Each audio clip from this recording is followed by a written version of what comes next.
Hello and welcome to Scrapbooking Station. In this video I'm taking out Florabunda. It's a collection from Hunkydory and we're going to concentrate or focus on a sheet of adorable scoreable. So as the title suggests, we're going to divide and conquer. I'm going to put the camera over my shoulder and we'll get started. So this is the collection and it is a bit overwhelming. I'll agree to that. So let's kind of divide up the elements so we can start cutting into it.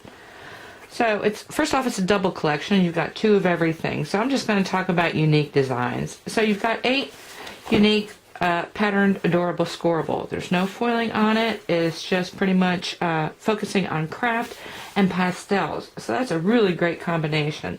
The other thing you get are 8 designs of this foiled craft cardstock. So you've got that to work with. The other thing you've got are 8 unique designs in toppers. So let's come back with that. First thing I want to do is there are 2 sheets or 2 designs that are strictly little trinket boxes. So we don't need to worry about that for our card making.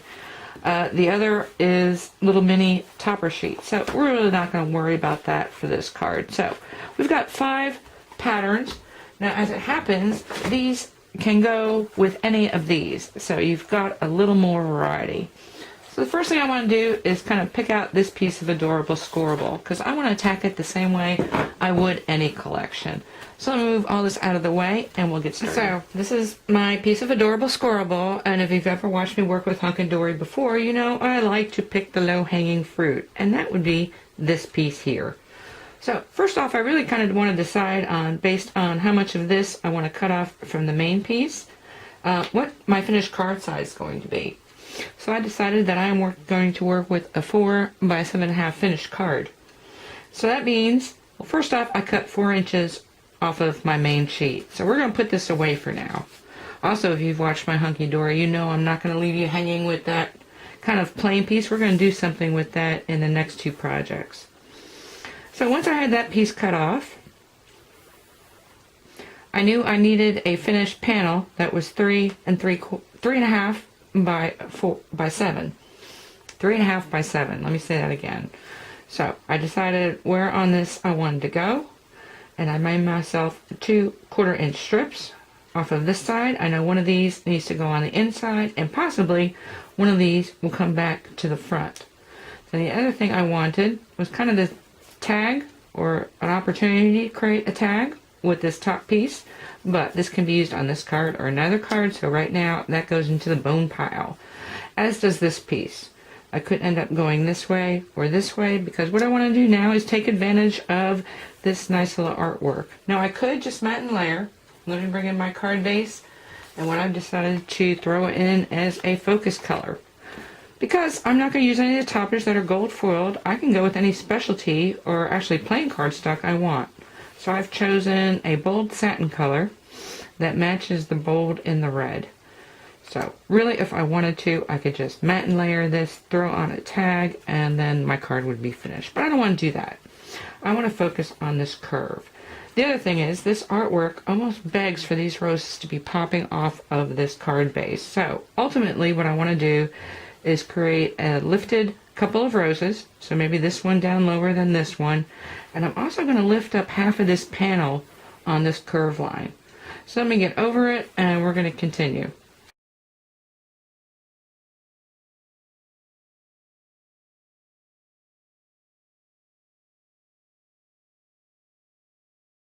Okay, I wanted to share those couple photos because I used scissors to cut through, and that was the way I ended up cutting these elements. Now if I used a penknife, first off, I'm really slow with a penknife, which is why I don't do it, but if I did, I would start with the rose that is the complete image, so the one that's going to be highest up on your card, then cut out this one, and then finally do the curve.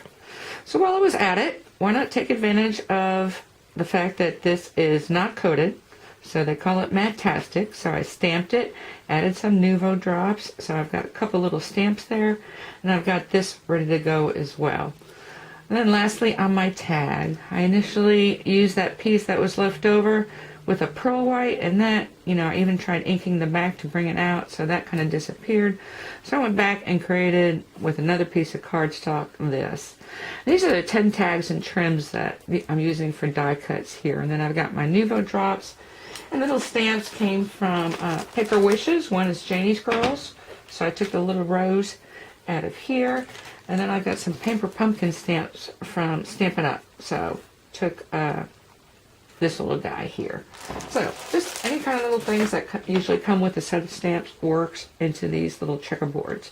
And then my inks were Crumb Cake and Baja Breeze. So now what's left? Really the only thing that's left is for me to kind of, first off, eyeball. How's everything going to go? So I'm going to have this piece. It's going to be raised up. I'm going to put this piece in, and it's going to be probably just about the same level. I'll try and use a different width of foam square. And then lastly, this one's going to be the highest.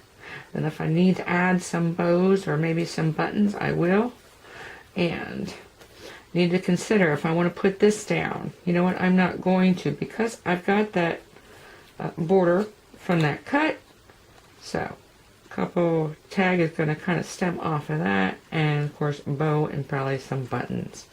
Okay, let me put this together and I'll be back with the finished card. So after constructing this, now is the finished card. The only thing I added, so I gave up the whole buttons and sequins kind of idea, is because I used Nuvo drops here. I ended up using clear Nuvo drops highlighting these roses, and also I kept these on the same profile, so a little bit over my mat. So I've got the left side mat raised, and then I've got these.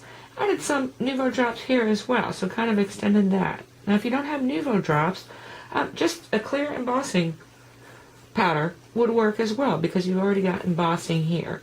Added some baker's twine just to my tags. Really pretty first card. And then my strips. So I still got those couple strips in my boneyard. Now we're getting ready to move into card number 2, which actually is going to become card number 2 and 3. So let me back out a little bit, leave you photos with this, and we'll talk about 2 and 3. So after cutting off that panel, what I'm left with is 7 3/4 by 8 1/4. So I want to work with this top section first, and I like that whole raised mat on the left side of my card. So I want to repeat that. And so I'm going to do a twofer. Typically when I do a twofer with Adorable Squirrel, what I'm talking about is taking a cutting die and kind of cutting something into it, using it on one card and then using the outie. But like I said, I kind of like that whole raised thing. This is not directional, so I don't have to worry about that. So the first thing I did was gave myself another 4 by 7 3/4 in this case, long panel. So I'm bringing it first off, making some strips, because I know I'm going to be making 2 cards. So kind of cut off little elements for the bone pile. So I've got a couple more in there. And then I just measured an inch from this side and then from this side and gave it a good slice. You can see my markings. I want to erase those before I make anything. So now what I have are 2 to be used in 2 pretty much identical cards. So let's look at what's going to fill in the other area. So first off, my card base is going to be the same. Let me kind of move this over. Because remember, what you get with this is some of that craft cardstock. So this was a panel, and I know I need my mat to be inside that 4 by 7.5 inch card, so I think I cut it a 1/4 inch short in both directions. But I want both sides of this. Oh, I don't need to bring it over that far. So this is also not directional. So what we've got, card, this is going to be raised up. I'm going to leave myself a little edge. And then probably get that on the card. And the last thing I'm going to do is pick out some of these die cuts, because remember, we've got these sheets. So some of these, layer them up. You know what, actually there's another little niblet in this collection, so I could use some of these as well. Anyway, let me get this put onto my card base, and then we'll talk about which ones I've used here.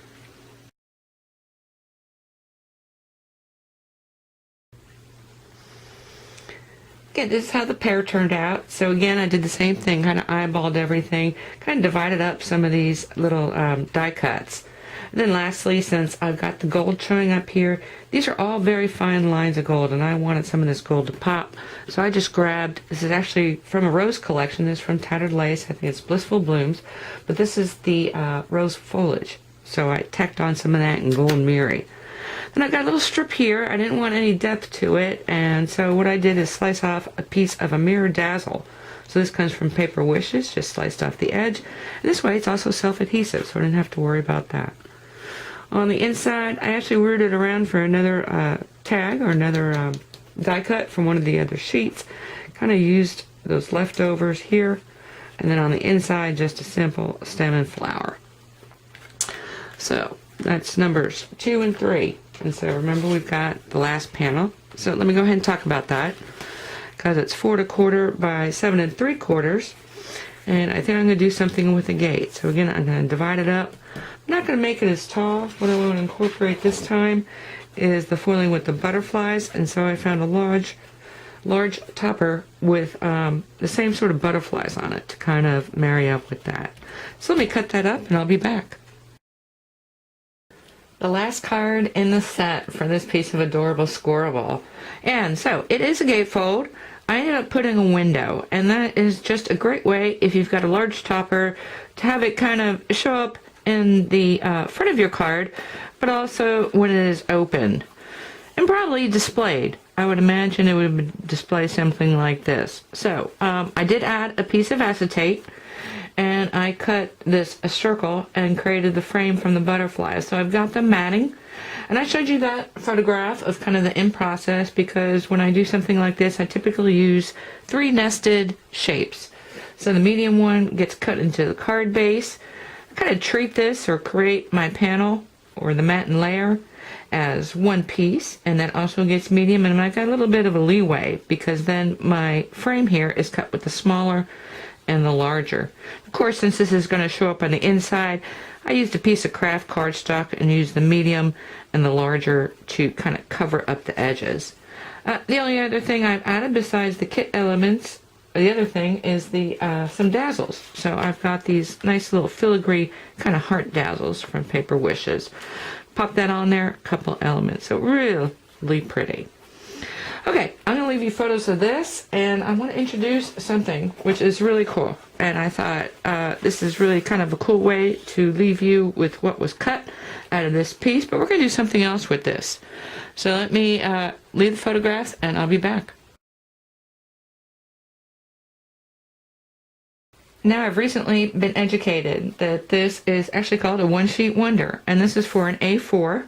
So this is your adorable scoreable. And if I were to plug these cards back in, they would kind of each fit into their sections. Remembering this was a twofer, so I've got these 2 cards, each from the panel adorable scoreable. And lastly, that gatefold. So I've got those. You know what? I went ahead and made envelopes. Why not? Because when you do collections like this, might as well get those done. It's a lot easier to do in batch mode also.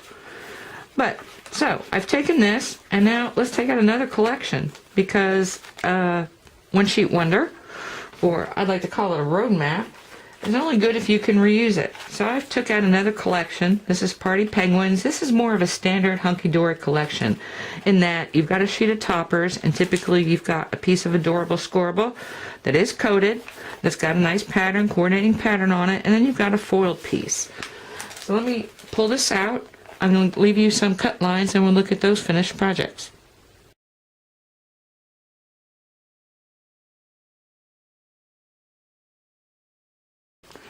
Now let me plug in my finished cards. So I've got this one, I've got my twofer, and I've got that last panel. So let's just talk about it a little bit, because this actually came from that side of the adorable scoreable. But you can see where it's the image. So it's kind of the image card. Again, divide it up, lift it up. This time I matted. So I've got that on the inside, just another topper and some edging from the leftovers on the front. So, way to go. Over here, I could have, it was one piece, it had the banner across it, and I could have divided up just like in this, but after looking at it, I decided to do a pair of cutaways. So that's what these are. So they're cut away. Actually, what I ended up doing also was taking these pennants from the top piece of this and just kind of overlaying a couple. So just took a couple out, and that's the way those two turned out. When I got to here, what I was left with this panel, again, I could have done a wide gatefold, but this panel was just so pretty, and it really wasn't screaming Party Penguins. So I just cut out a couple deers, added a greeting. This is actually covered with acetate. And then on the inside, I like to write a lot on my Christmas cards, and this is going to go into my private collection. So, got that there. You know what? I was left with a big old topper. So I went back to this original card number 2 on the thing, but usually my card number 3. I made a traditional gatefold, and when you open it up, you've got that large topper on the inside. So I do have some different cutting dies here, and they come from China, actually. Well, most of them come from China. So I've got some snowflakes. I've got a pennant that I've added. The specialty paper comes from Create and Craft. I think it's woven laser paper, and of course you're seeing some dazzles from Paper Wishes. So really pretty. And again, if you make batch of cards, it's always fun to kind of make the envelopes in batch also. Okay, before I move some of this out of the way, because lastly, I mean, you don't have to do your whole adorable scoreable at one time. I like to do it because what ends up happening is I get left with baggies like this in my collections. And so these are pieces that I didn't use, so I don't do that anymore, which is why, you know, that last topper, go ahead and make my gatefold, and really what the only thing that was left out of those 2 pieces of adorable scoreable on that topper sheet is this one little section of that second adorable scoreable. But, so, you've got this. You don't need to. Get out that bag of niblets and make yourself a card based on one of these diagrams. So what I did here is I took one of my niblets. I only had the one topper. So, kind of made it a tucked in gatefold. Again, doing that window thing, turning it around, and then decorating the inside. So anyway, lots of great uses for this. You're going to see me use this more in the future with different sort of diagrams, different sort of sketches. You don't have to have Hunkydory. You don't have to have Adorable Scoreable. What if you kind of piece together your own collection? Let me back up a little bit. You don't have Hunkydory, you're not a big fan of Hunkydory, or maybe you just want to not cut into your Adorable Scoreable on the get-go. I don't blame you. All it is a collection. So, I have a pattern piece of paper. This is just pattern paper from Paper Wishes. Have some toppers. Actually, these have free download toppers you can use as well, but I've got the Artful Card Kit that's associated.